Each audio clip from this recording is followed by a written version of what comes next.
Hello, my name is Michael Malinowski, the Acting Town Manager of Cohasset, and welcome to the Town Manager's Office Hours. The purpose of this show, as mentioned in our second meeting and mentioned last week, is to start to provide information to the public on what is going on in each one of our departments in town. You as Cohasset taxpayers have a lot to be proud of, and we're here to, week by week, show you what's happening in each one of the departments.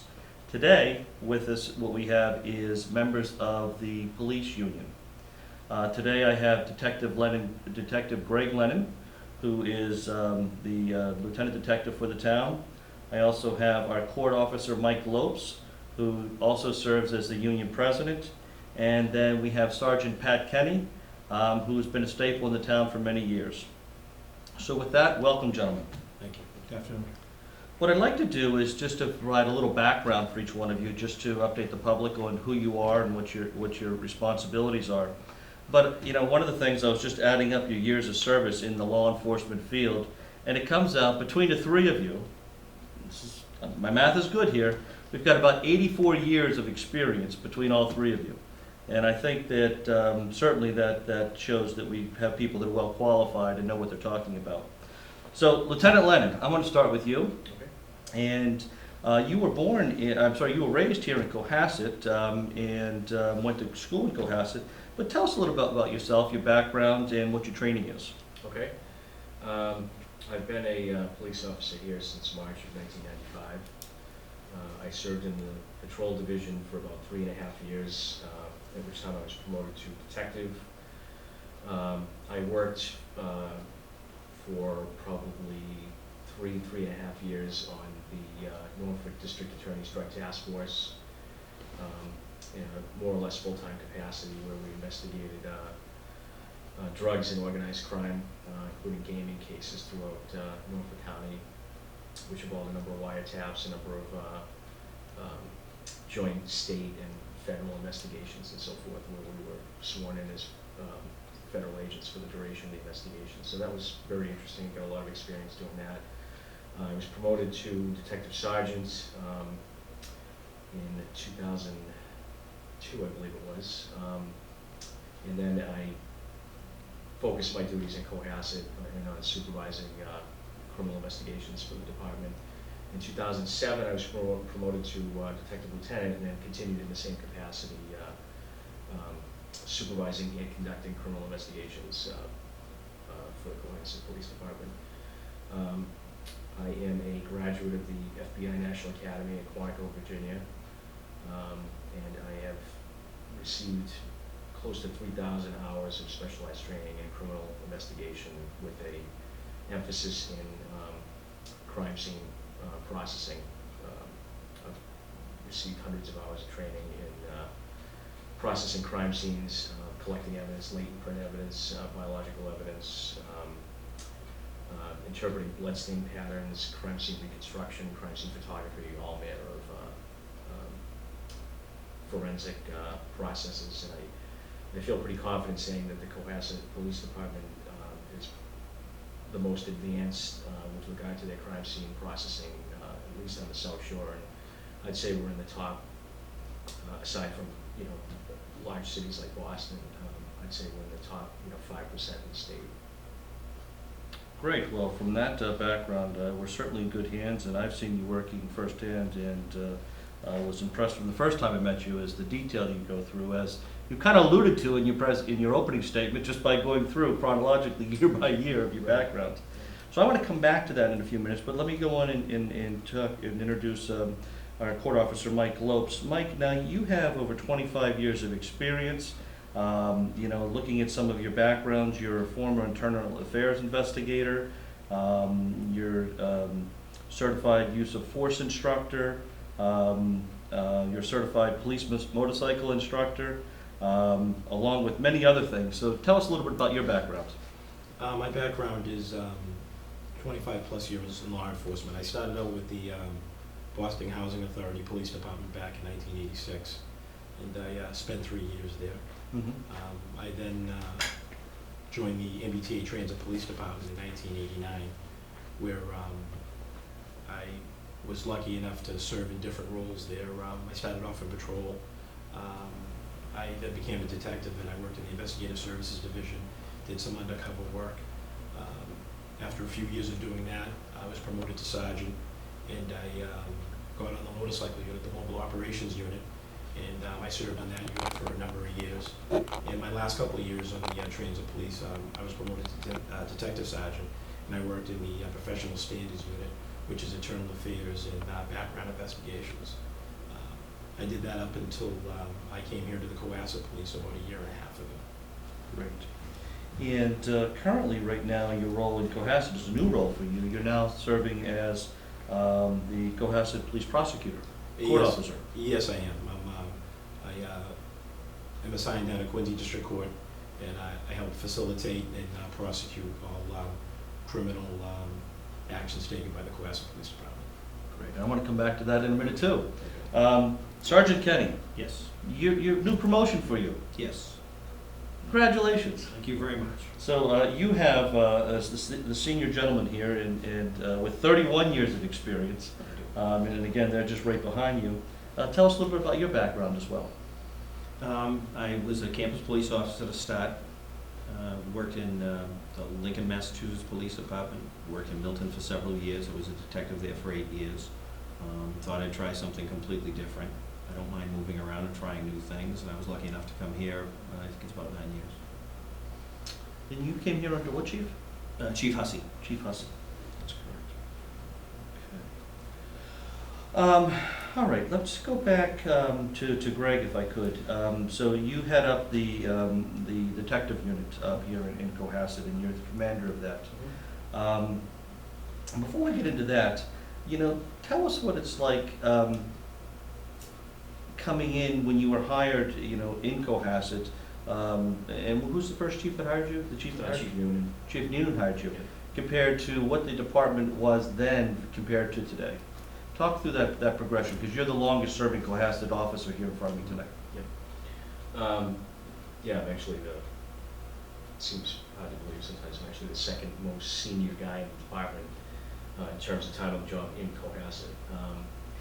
The department when I started in 1995 was definitely different.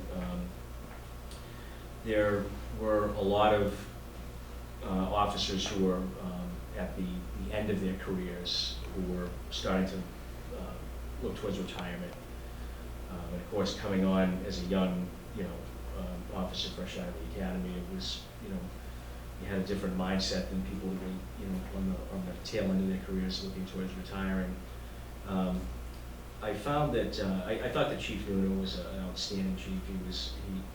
If you had the initiative and you wanted to do something, he would support you in any way he could, which, I owe him a tremendous amount of thanks for, getting me started down the path and the avenue of my career has taken. If it weren't for him, I probably wouldn't be in the position I'm in.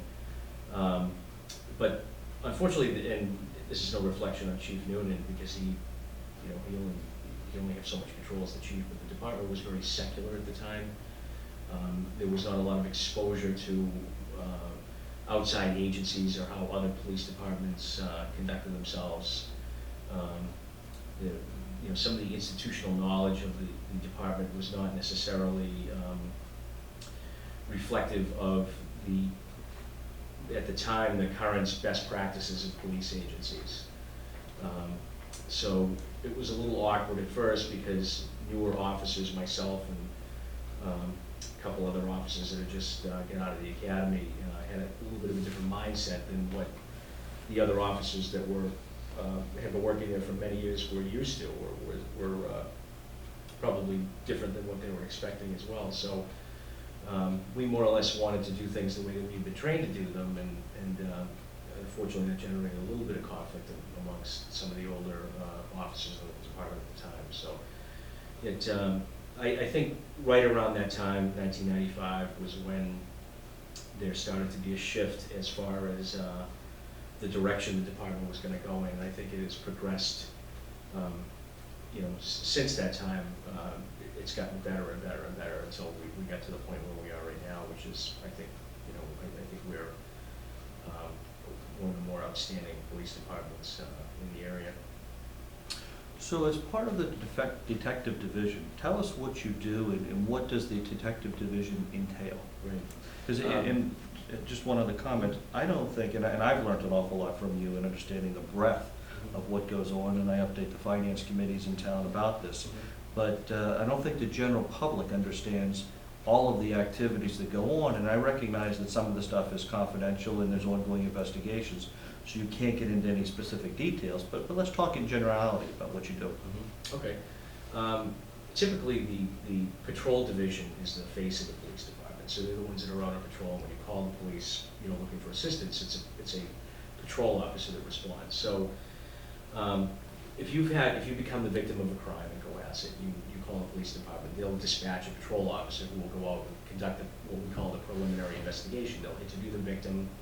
They'll determine if there's any physical evidence that's present that needs to be processed, or if there's a crime scene involved. They'll conduct preliminary interviews with any witnesses that might be present, and they'll determine if there was a crime committed and what the nature of the crime was. Depending upon the seriousness of the crime, it may or may not fall within the standards that we've set in, we call it CID, the Criminal Investigation Division, as far as what we can investigate. Because we're limited in manpower, we have found that it's become necessary to set a bar as to what types of things we will investigate, and what types of things we just don't have the resources to investigate. So typically we only investigate larcenies, for example, over a particular dollar threshold. There's other similar thresholds for other types of crimes. It's not to say that the crimes that don't meet that threshold are not investigated. They are, but they're expected to be investigated by the patrol officer who goes out and does the preliminary investigation. They're expected to conduct the complete investigation. That way we can focus on the more serious crimes, not because we're any better than any patrol officer. Just that's our job, that's our function, and we have the time and the resources to do it. You have a different function. Right. Normally during a typical shift, we have a sergeant and 2 patrolmen out Right. there Right. that are the eyes and ears, Exactly. in the 3 shifts a day, but you provide the additional backup. that you're Right. talking about. Right. So essentially, what happens is if there's a crime reported, and unfortunately, I guess depending on how you look at it, fortunately or unfortunately, there's not a lot of street crime in Cohasset. There's not a lot of incidents where crimes occur and there are witnesses to it, and someone dials 911 immediately, and the crime has just occurred, and the officers are responding, and the suspect is still within the vicinity of the crime scene. All the witnesses are still present, and so forth. Most of the crimes that are reported to us have happened previously and were discovered later by the victim, whether it be coming home and finding their house has been broken into, or they realize that they become the victim of identity theft, or they realize that someone that was working in their home has stolen something from them, whether it be a housekeeper or a contractor, whatever the case may be. So most of what we're doing is reactive. It's after the fact, so we go in and try and determine what happened and who's responsible for it, and then ultimately, hopefully build a prosecutable case that we can then turn over to the district attorney's office. So most of what we do is reactive. We investigate the full spectrum of crimes here, as well as some other events that are not necessarily crimes, but we have to exclude criminal activity. For example, we respond to all unattended deaths in the town that are not hospice deaths, people that are under hospice care. Anybody that is found dead in the town, we respond to, and we investigate to determine if there is any criminal activity involved in the death. So we investigate to exclude that. We also, we respond to many residential house breaks. We respond to commercial break-ins as well. We respond to larcenies of all manner, like I just mentioned, concerning things that have been stolen from people's houses, from people they know and from people they don't know. We investigate identity theft cases. We investigate incidents where people's checkbooks have been stolen and fraudulent checks have been written, or their credit card has been stolen and fraudulent credit card transactions have been conducted. We investigate sexual assaults. of which we probably have about a dozen of those a year, which are very, very manpower-intensive investigations. So let me just jump in there. You said there's about a dozen plus or minus sexual assaults Right. on an annualized basis here in Cohasset. Right. And they, you know, most of them are what we refer to as acquaintance rapes, which, you know, is basically a term for date rapes. Mhm. But date rape doesn't really necessarily reflect, you know, accurately what has transpired, so acquaintance rape is a better term. Domestic abuse, is that? Yep, domestic abuse, child abuse. Unfortunately, we investigate cases where you know, children have been sexually assaulted by family members. We investigate that. So, you know, it runs the gamut. We are constantly having to shift our priorities because, for example, if we are working on one particular investigation and a sexual assault comes in, we have to prioritize that over everything else we're doing because, you know, crimes against the person as opposed to crimes against property are much more important from our perspective. So, you know, sometimes cases get put on the back burner, unfortunately, when something more important comes along, and then once we finish that, we try and go back to the other cases that we've had to set aside. So we're constantly balancing that, and, you know, depending upon what's happening and so forth. And if we have a lull in a more serious investigation for a day or even an afternoon, we'll do something on one of our other less serious cases. So we try and maintain. It's, you know, I've often equated it to it's kind of like you know, having a parking lot full of cars and you have to push all of them across the parking lot. You know, it's sometimes it's more convenient, or, you know, once you get the momentum to push one and keep pushing it. But the reality is we have to keep pushing each one of those cars, because if we ignore all the other ones and push one across the finish line, so to speak, all the other ones, you know, the tires are going to go flat on them while they're parked there, and we're not going to be able to move them. And that's what happens in criminal investigations, because of the fact that as more time passes, you know, witnesses disappear, you know, evidence disappears, and so forth. So really, you know, when we have an important case, we go at it with all of our resources immediately. So you mentioned how you break these down, crimes against property or crimes against persons, and the persons being the ones where you prioritize. So Right. approximately how many of those do you have on an annualized basis? You mentioned the acquaintance rapes is about a dozen a year. Right. What about the rest of the gamut? Right. I'd say probably crimes against a person probably make up between 20 and 25% of our cases. So they would include sometimes, you know, certain types of physical assaults that are that reach the level of seriousness that we have to investigate it. They would include child abuse type situations, and as well as the sexual assaults that I referenced. You know, I mean, I think the average person probably doesn't realize that these activities, you know, happen in a well-established community just like ours. Right. We're really no different than any other community. We may have less street crime, Right. but we still have all the other activities that happen. Right. Yeah. I mean, people would definitely be surprised. You know, I even include amongst the crimes against person. You know, fortunately, it doesn't happen often, but even homicide cases, whether they're motor vehicle homicides or whether they're, you know, other types of, you know, deaths that are caused at the hand of someone else, we have to investigate. So you're right. I think people would be very surprised if they knew the true extent of what the police department is involved in on a daily basis. And that doesn't also include what we refer to as like proactive investigations, which would be like our drug investigations and so forth, which are, we call it proactive because we're investigating like continuing criminal activity, which, you know, drug distribution, for example, is a continuing offense. So we attempt to conduct a covert investigation into that, which we recently did. We conducted about a year-long investigation into an established group that was delivering large quantities of cocaine and Cohasset from the Watsondale area, as well as other South Shore communities. And we worked on that for a long time. We had to fit that into our other caseload, but we managed to do that and ended up seizing approximately half a kilo of cocaine. And What's the street value of something like that? Probably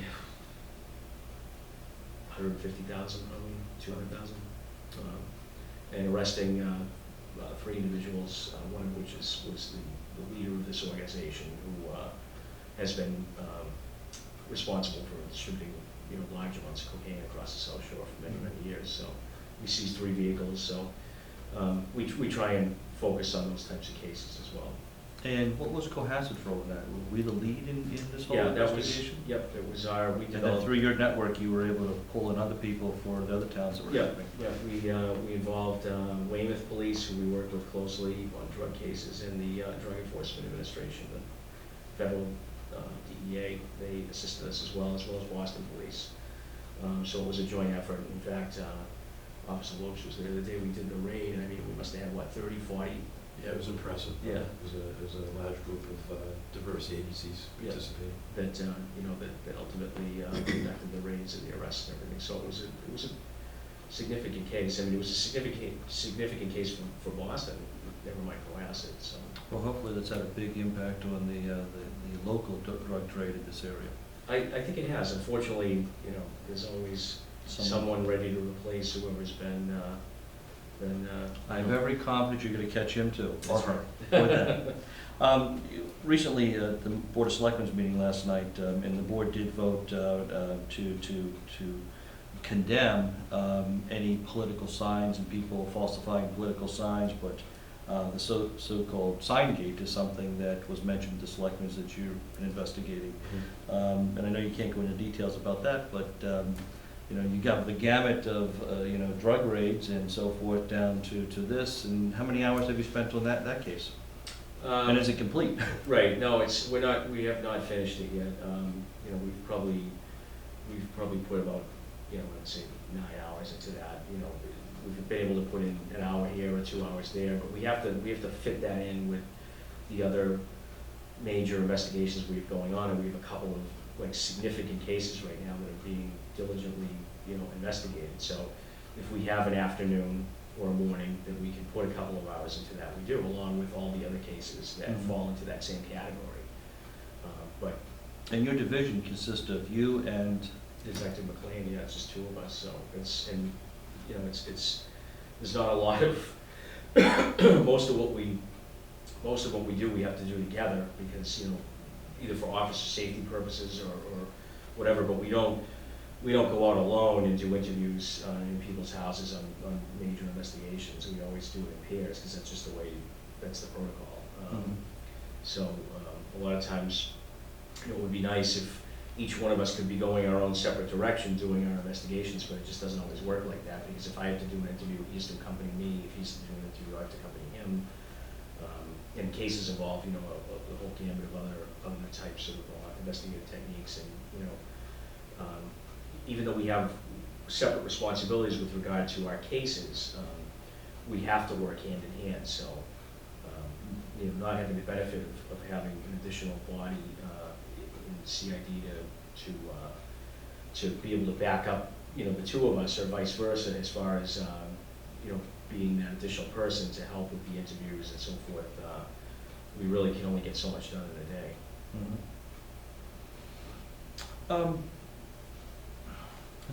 You mentioned you grew up in Cohasset, Right. and went through school in Cohasset.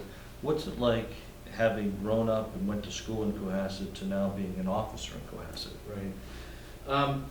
It was a little awkward when I first got on the department over 18 years ago, because I wasn't that far, removed from, the kids that I'd gone to high school with and so forth. I was young, so it was, it was a little awkward. There were times when you'd have to respond to an incident, and there would be someone there, involved. Even a suspect or whatever, it was someone that I had gone to high school with, or someone that I knew, sibling of someone or whatever, and it was awkward, and then sometimes they'd say, oh, come on, you and I went to high school together, and you have to do your job, but you would get that kind of pressure from time to time, and it's been so long now that most of the people that I went to high school with, quite frankly, moved on. I mean, I know a lot of people in the town. I know a lot of the older people that have lived here that probably none of the other officers have ever met, because they're not the types that you know, a lot of people like to talk to police officers, some don't, you know what I mean? Some never go to Cohasset Village, you know, some never are seen around town. There's a lot of people that I know in this town have never seen you know, in the village doing anything.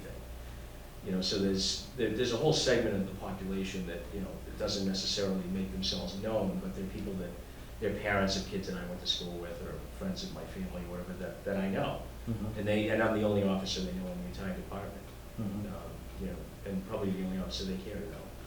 It's just the, you know, they just have a different, a lot of people like to talk to the police and like to be, you know, known and so forth, but there's other people, like I said, that just go about their business and, you know, they just exist and they're not really heavily involved in the day-to-day activities of the town. As in essence, the number 2 person in the department and the second highest ranking individual, you have a strong knowledge of the inner workings of the management of the police department. I know at times you've overseen the detail process and so forth. It was mentioned recently at a Board of Selectmen's meeting was that former Chief Noonan is still receiving details from the Cohasset Police Department. Do you have any comments on that?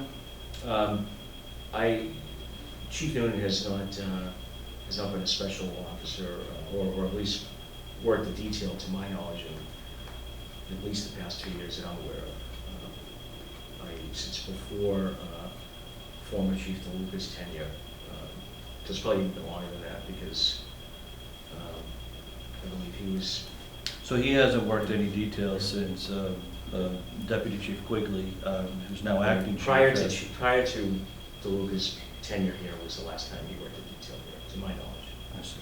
Okay, great. We're just trying to clarify that information because I know I've received some calls from Chief Noonan, retired Chief Noonan, and he was concerned that there was false information out there, and I just wanted to take this opportunity just to clarify that he has not worked any details since Acting Chief Quigley has been Deputy Chief or Acting Chief. Certainly not since that time.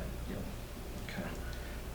Let's see. I'm going to go to Court Officer Lopes. Should we call you Court Officer, Officer Lopes? I think Officer Lopes. Officer Lopes, okay, great, so we will do that. But you also have another role here in Cohasset, as you're the union president. Yes, I am. And tell us a little bit about what that means and what your role is in that, with that title. Well, my role basically, along with other executive board members and members of the union themselves, is to represent, advocate, liaison in regards to issues and events of union members.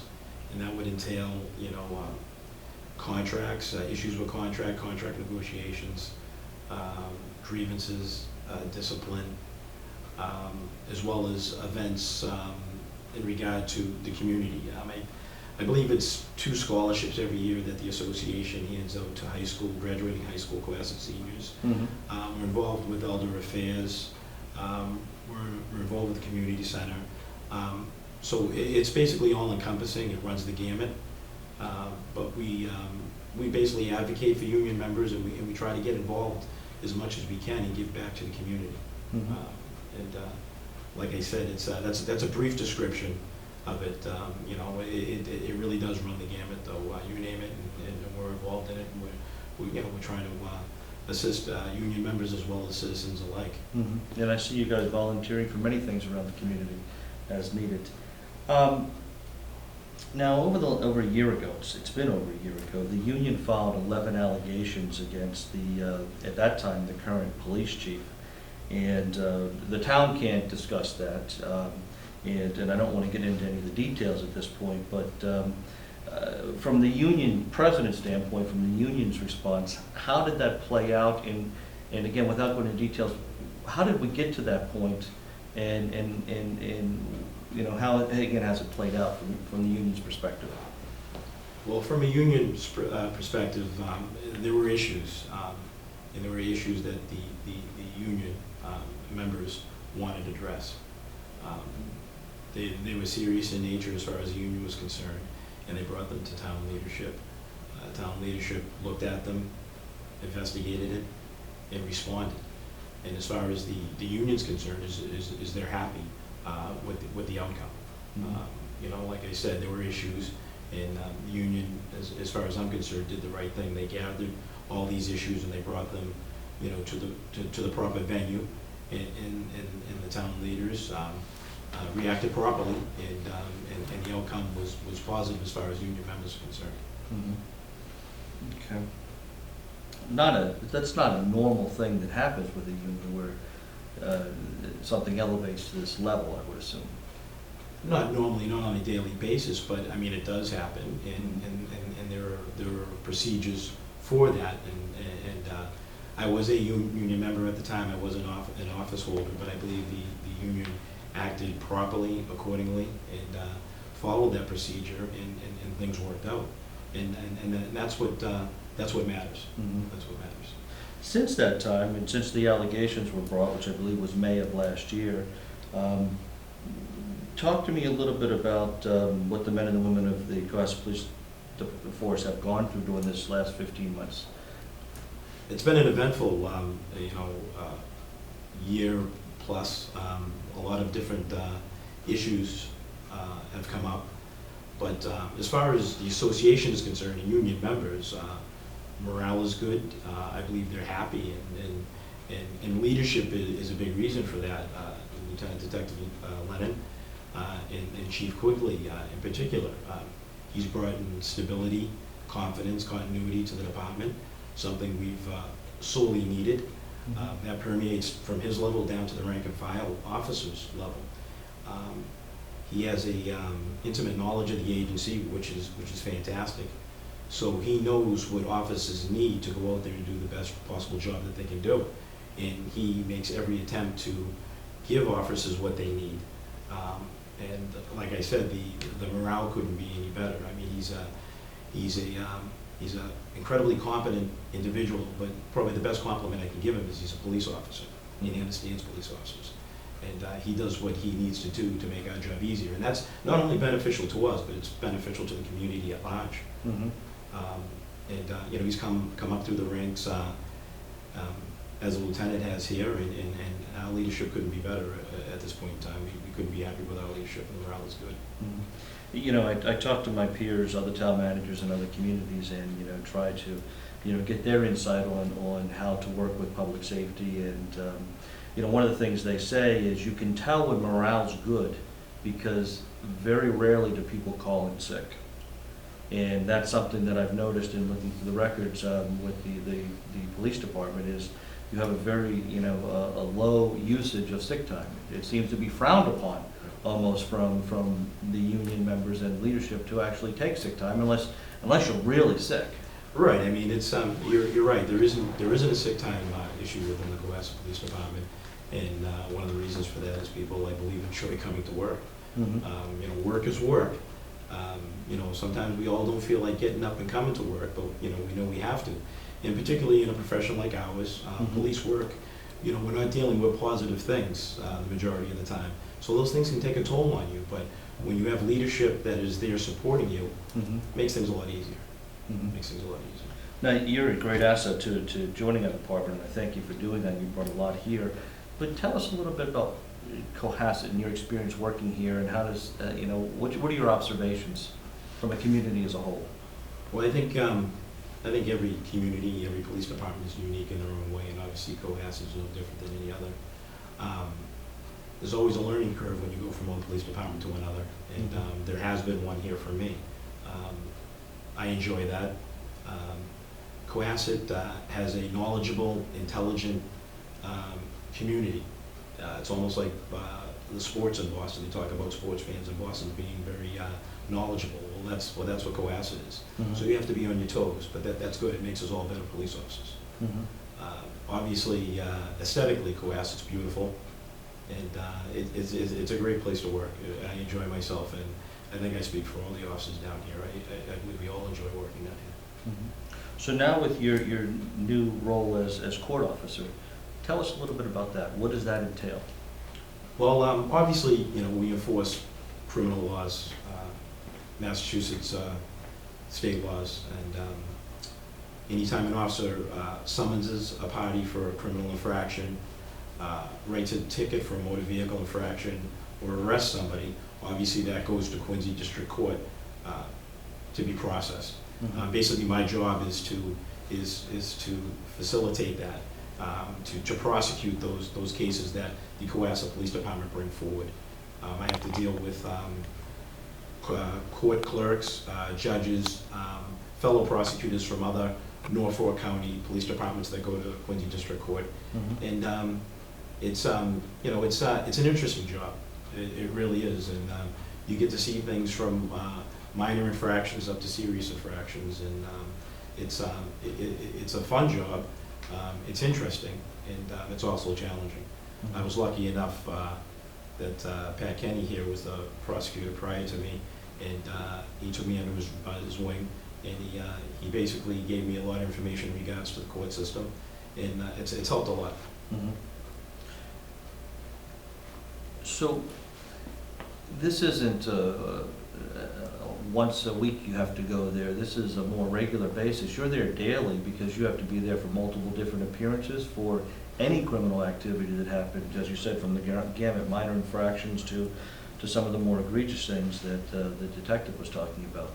Right, it can be very consistent. I mean, there may be days that I might not need to go down there, but you know, it is fairly consistent. And obviously now with the summer upon us, you know, we get a little bit busier, and obviously that means prosecutors get a little bit busier. We're enforcing more laws. There's more people in town. There's more people out and about, and there's more things that officers are involved in. So it is a fairly consistent thing. You know, from Monday through Friday, I may be there 2 or 3 days. I may be there all 5 days. Mhm. You know, it depends on the caseload. Mhm. Interesting. Mr. Kenny, I just heard a comment, and you know, and I've seen this happen to you before. Is you took Officer Lopes under your wing, and I know you've done that to many other people here in the department. But before I get into that, why don't you tell us a little bit about yourself and your experience? I have, this is my 31st year as being a policeman, and Mhm. I sort of love every minute of it. I mean, there are days that you don't want to come to work, like Mike said, but working in this community, meeting as many nice people as I have and their families, staying in touch with them for the past 9 years has been fantastic. Fantastic, I love every minute of it. And you're really out with the public. We see you walking around the village all the time, and some would describe that as community policing. Tell us a little bit about that. You know, I think from my perspective, being as old as I am, I think community policing is a great catchword to reinvent the old beat cop's job. If you're out in the community, you're walking, and you're able to interact with people on a regular basis, they feel more comfortable. Lots of people don't want to come to the police station and tell you something, and they'll preface it with, you didn't hear this from me, but this is what I've heard or seen. And, you know, there's a wealth of information to be had. It could be something as simple as, you know, when you get a chance, can you have the chief put the speed board in front of my house for a couple of days? Now, that might not sound all, you know, wild about policing, and it's a big deal, but the quality of life issues, what we address, make people happy in this town. So if you're out there talking to people and then just enjoying the town, like Mike said, it's a beautiful place to work. If you're out there and you're interacting with the people, I think that is in essence, that is community policing, getting to know the community. I think it's an old-fashioned style of police work. That's the way I was taught growing up as a cop, and, you know, until I retire as well, too. And you have a lot of interaction with the schools. Yeah, actually, when Acting Chief Quigley was a patrolman, along with Detective Lieutenant Lennon, they started a program here with Jack Buckley, and it's called Street Law. And I think the next year's term, I think they're offering 3 classes of it. It's wildly popular. And the interesting part about the police officers, to digress for a second, police officers are invited to the class every day that the class is in session. And we speak to the class, we interact with them. We help Jack Buckley teach the class. And the really fascinating part of it is, for years he's done a pre and post survey. And the pre-survey is, the cops don't like the kids don't like the cops, they don't trust us, we don't trust them, and we are just looking as cops to make their lives miserable. And they're very consistent with what they say initially, and afterwards they actually get to know us. They can call us by our first names. They know that we have their best interests and their safety in mind. And I've been involved with the program since I started here, and I think it's made a world of difference as far as things that have gone on in the town. We've had crimes that have occurred, and we have a suspect in mind, we're actually able to reach out to the family and say, look, it's your best interest to come in and speak with the detectives about this. And there was a recent case where the acting chief had an interaction with the family many years ago. He was able to reach out and speak to them. They came and sat down with Detective Lieutenant Lennon and Detective McLean and solved a pretty significant case. It made it much easier for Detective Lieutenant Lennon to make this case because the acting chief had a relationship with the family and convinced them to come in. That's the kind of, quote, community policing that we do. I think last year, and you'll probably be doing it again this year, you'll do a little patrolling on the beaches? Yeah, we make surprise visits over to Bassins just to make sure everything's okay. Most of the people in this town are fantastic. Most of the kids are fantastic. What I lovingly refer to as a nitwit survey. At the end of the year with the seniors, I'll ask them who the 10 nitwits are, and inevitably, all the kids tell me the same 10 names. We might have interactions with those kids, but generally, they're not bad kids by any stretch of the imagination. And when you ask them to cease what they're doing, they're very good about stuff. We don't really have major problems with the kids. And part of that is being here at the school and doing the class with Mr. Bartley. Let me just stay on schools and go back to you, Detective Lieutenant. Is, after the issues happened in Newtown this year, I know that the leadership of the police department was actively working with the school superintendent on security and, how to deal with God forbid we ever have an incident here, but how to protect ourselves better for something like that. Do you want to comment on that at all, on some of the initiatives that were discussed? Sure. I know that Acting Chief Quigley has been working very closely with the superintendent with regard to what the school's response would be to a violent incident, like an active shooting type situation inside the school. And I, myself, and Sergeant Jeff Trainer have been working on pre-planning, the pre-planning aspect of it from what the police department's response would be. And obviously we need to coordinate those responses. We have to know what the school is going to do. We have to make suggestions so whatever they do is not going to hinder us and hinder our response or what have you, because obviously they're not police officers, so they don't know necessarily what we would like them to do or not like them to do. They've looked at a couple of different commercial programs out there that are teaching different types of responses to school violence incidents. One of them I know is called the ALICE program. And I know that the aspects of that, not necessarily the entire program, but I know that aspects of that are being considered by the school and the police department.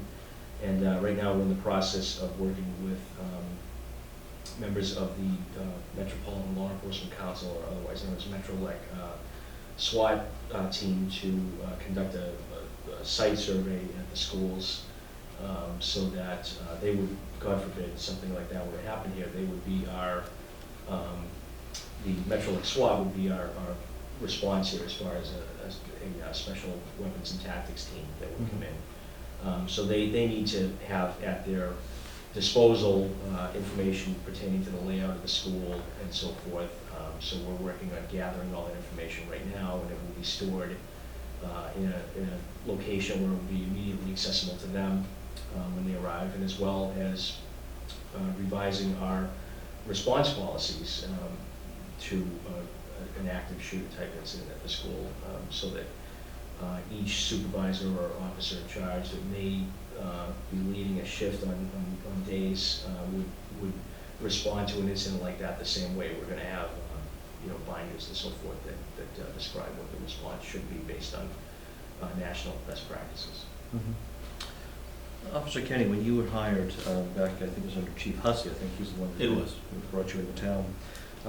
How have you seen the progression of the interaction with the police department since that time till today?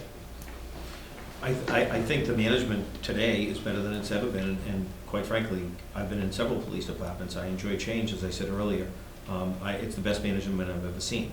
I mean, I've never been involved in a police department where the union has openly advocated for the chief. Usually it's an adversarial role. Right now, if any of the police officers in this department have an issue, if it's a personal issue, they can sit down behind closed doors with the acting chief, and it can be resolved. He'll help them. If it's a union issue, the chief has been great sitting down with Mike as the president of the union. As Mike said, morale-wise, and it came up in negotiations in the past with other departments, excessive use of sick time. We have very little use of sick time because we're very tight as far as a group of people go. We rely on each other frequently, and if I call out sick, I might be causing someone else to have to stay because we don't have enough manpower. So I have respect for my fellow person. If I'm really sick, I can't come to work, but we enjoy coming in. We have 2 brand-new cruisers. We're getting a 3rd in July. The fleet will be up there, our offices. So having a cruiser that we can ride around in and do our patrol for 6 hours, that's in great shape and runs well, that's a big thing. And the acting chief now did the research, and we ended up with probably one of the finest cruisers that they have on the market today, being the Tahoes. So morale-wise, the way the place is run, it's perfect. He's also, just so that everyone watching this knows, we're not friends. He respects us, we respect him. But I've been in his office behind closed doors more than once because I can be a little harsh. So I've been in the hot seat in front of him more than a few times, and he's explained in no uncertain terms, if something like that were to continue, he's got no problem going through a progressive discipline issue with me, and I understand it. So ethical and honest, I'm pretty pleased to work for him. Officer Lopes, we just heard this from Officer Kenny, Sergeant Kenny. Again, what are your thoughts on this? Because you've worked in multiple other departments, and just like Sergeant Kenny has, what's your observations? Well, first and foremost, communication with Acting Chief Quigley. Communication is huge, both from him to us and allowing us to communicate with them. That's where it all starts as far as I'm concerned. Having been around for a little while, things that don't work out, usually the cause is lack of communication. And we don't have a lack of communication. So I might not like what the chief has to say, but it's being communicated clearly to me, and I know what I'm expected to do or what's going to be implemented. And knowing is half the battle. That's my observation here. That's one thing that just jumps out at me. Is the communication here is a lot different than other places that I've been, and that helps you do your job. It really does. Great. Well, listen, I want to thank you all for taking the time today to come down and talk about your department and what the morale is and what the men and women are doing in your department. I've gotten to know the department obviously over the last 18 months and did not realize all of the things that you're doing and the breadth and going from little misdemeanors to there's a significant number of acquaintance rapes that we have in town and other major issues that we're fully capable and functional to manage.